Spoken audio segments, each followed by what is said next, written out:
ಅದರ ಅವತಾರ ಸಂದರ್ಭದಲ್ಲಿ ಬಹಳಷ್ಟು ಸನ್ನಿವೇಶಗಳಿವೆ. ಭಗವಂತನ ಅವತಾರ ಹಾಗೆ ಆಗಿಲ್ಲ. ವಿಷ್ಣು ದಶಾವತಾರವನ್ನ ಮಾಡಿದಕ್ಕೂ ಪ್ರತಿಯೊಂದು ಅವತಾರಕ್ಕೆ ಅದರದೇ ಆದಂತ ಅರ್ಥ ಇದೆ. ಆ ಅರ್ಥವನ್ನ ಬಿತ್ತರಿಸುವಂತ ಗೀತೆ ರಾಮನಾಮವೆಂಬ ನಾಮವ ನೆನೆದರೆ ಅನ್ನುವ ಗೀತೆ. ರಾಮಾಯ ರಾಮಭದ್ರಾಯ ರಾಮಚಂದ್ರಾಯ ವೇದಸೇ ರಘುನಾಥಾಯ ನಾಥಾಯ ಸೀತಾಯ ಪತಯೇ ನಮಃ. ರಾಮನಾಮವೆಂಬ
बाल जन्माच्या वेळी आणि नंतराच्या वेळी कसं वातावरण होते आणि कसं आनंद मिळते आता ऐकूया. किती सांगू मी गाण्यात, किती सांगू मी कोणाला सांगू मी, सांगू कोणाला. आज आनंदी आनंद झाला, आज आनंदी आनंद झाला. किती सांगू मी सांगू कोणाला, आज आनंदी आनंद झाला, आज आनंदी आनंद झाला. रास खेळू चला, रंग उधळू चला, रास खेळू चला, रंग उधळू चला. आला आला रंगाला आला. किती सांगू मी सांगू कोणाला, आज आनंदी आनंद झाला, आज आनंदी आनंद झाला. अष्टमीच्या रात्री यमुनेच्या घाटी गोकुळावर तरले, गोड हसू गालात नाच गाऊ तालात पैंजण तरतरले. काना दिसतो उठून गोपी आला नचून, काना दिसतो उठून गोपी आला नचून. नव्या नवनीचा शृंगार केला, आज आनंदी आनंदी झाला, आज आनंदी आनंदी झाला. मोतियाचा काजरी गा बोटावरी बाज, फुलले सुरसंगती.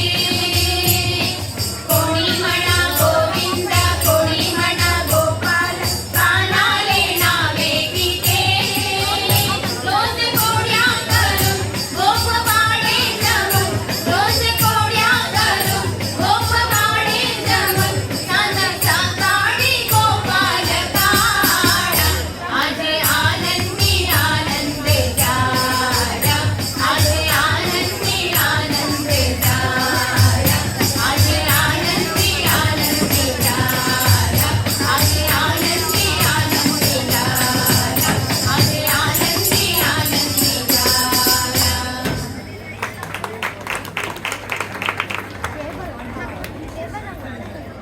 ಸಂಸಾರವೆಂಬ ಈ ಭೌತಿಕ ಜೀವನದಲ್ಲಿ ನಾವು ದಾರಿ ತಪ್ಪಿದಾಗ ಆ ಭಗವಂತನನ್ನೇ ನೆನೆತೇವೆ.